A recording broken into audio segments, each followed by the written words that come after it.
Hey guys, up here, and this is gonna be another unscripted video. Unfortunately, it's not one that I wanted to make or even planned to make, but the world's a crazy place, and sometimes we gotta do things we don't want to do. And today, on November, what is it, 12th, 2018, Stan Lee, the legendary creator over at Marvel Comics, has passed away. I'm pretty sure most of us could agree that we all knew that Stan's passing was inevitable, as much as we didn't want that to happen. I was personally hoping Stan would live to the big 100. That would be a pretty big accomplishment. Unfortunately, he passed away very shortly at the time that I'm recording this. He was 95 years old, which is still a very incredible age to live at. Not a lot of people live to they don't become old enough to be 95. I don't know how to phrase this, but yeah, he lived for a long time and he had a life that I'm pretty sure most of us won't ever get because when you think of Stan Lee, you pretty much instantly know who he is. It's like he's not like a lot of other comic creators where you have to you'll kind of elaborate on what they did and who they were. Stan Lee is recognizable just by his name because he was part of the Marvel Trinity, who with Steve Ditko and Jack Kirby, and those three helped shape the Marvel universe as to what it is today. Fantastic Four #1, if that never came out, then characters like Captain America would probably just be a forgotten golden age character instead of the icon he is today. There would be no Spider-Man, there would be no Iron Man, all the other Marvel heroes that you like that aren't Captain America, Namor, and the original Human Torch. Without those three, Marvel wouldn't exist. And it's crazy to think that three people did that in the 60s.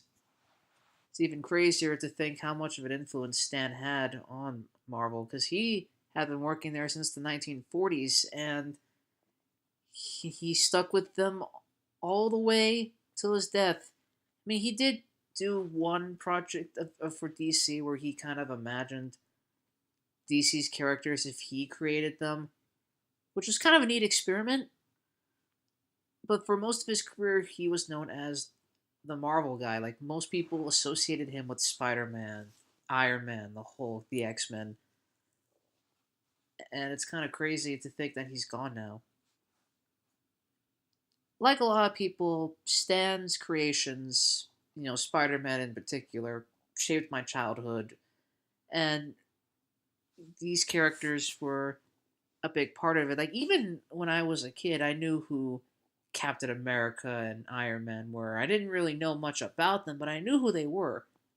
Unlike a lot of people who didn't know who those characters were until the MCU came around and really catapulted them into the pop culture consciousness. And speaking of which, it's honestly kind of amazing that so many of Stan's creations are pop culture icons. Like, obviously, Spider Man is a huge name in of himself, but I couldn't imagine characters like Captain America, Iron Man, Thor, the Hulk, all the Avengers, all these characters just be launched up to the pop culture consciousness as much as they have been for the last few years, thanks to the Marvel Cinematic Universe. And I feel like Stan himself, a lot of people know him because of his movie cameos. Like I never watched the Marvel movies for the Stanley cameos. I always saw those as more of a cherry on top of a sundae situation. But it was always cool to see his cameos kind of evolve. Like they were originally just really small parts, like in the first Sam Raimi Spider Man. He just helped save a woman from being crushed by like this brick. And then he got more elaborate jokes and roles and stuff. Like I think one of my personal favorites from the MCU is his Guardians Volume 2 cameo where he was with the Watchers and he mentioned that he was a mailman, which may or may not be a reference to either Civil War or the or the first Fantastic Four movie back in 2005. Uh, the last cameo I saw him in was the Spider-Man PS4 game where he said to Mary Jane that you two were my favorite couple, which I agree with that. I don't know what his last actual cameo is. I hear people say it was Venom, but I never saw Venom, so I can't confirm that to be true or not. But it's gonna be really sad to see his cameos for Captain Marvel, Avengers 4, Spider-Man Far From Home. And I hear that they recorded several cameos in case Stan does die. I don't know if that's true or not, but if it is, then it's kind of nice to see more cameos even after he's passed. But when there's no more cameos, it's gonna be really weird to see a Marvel movie not have Stanley. Like even the ones that didn't have a direct appearance by him, like Deadpool 2, for instance, they had like a shot of like a city shot, and Stanley's face was on one of the buildings.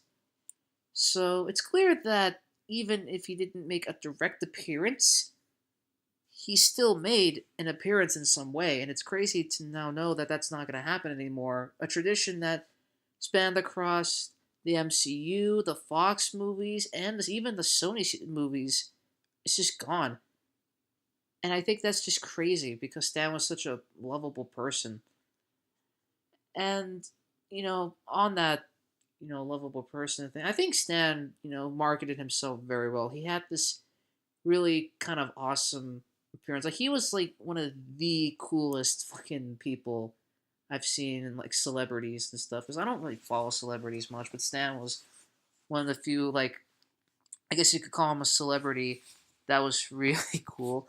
I remember he made an appearance in this Spider-Man parkour video. Obviously, he wasn't doing the parkour; someone else was. But it was still kind of funny to see or imagine Stan Lee just being so badass he could just parkour like Spider-Man.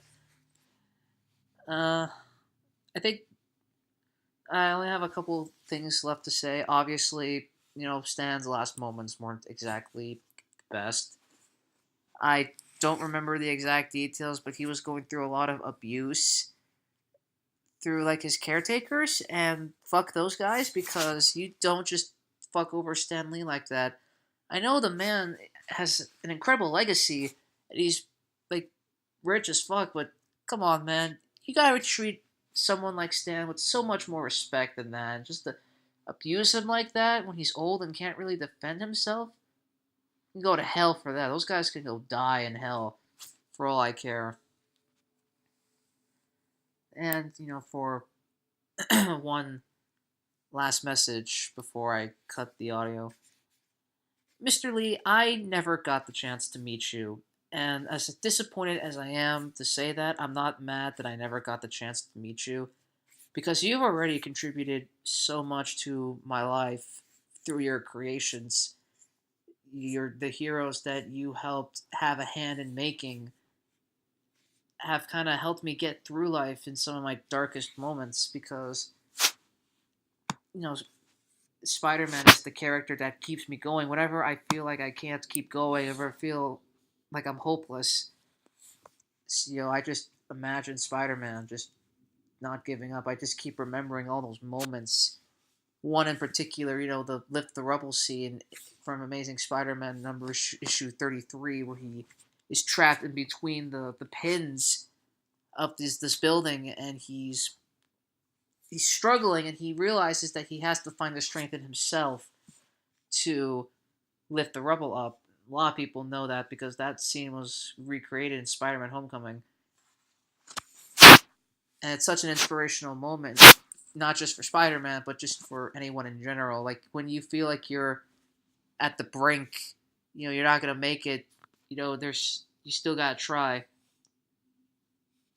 and I feel like it was a very inspirational scene, and Stan himself was very inspirational because I don't know who has had a bigger influence on comic books and superheroes like he has.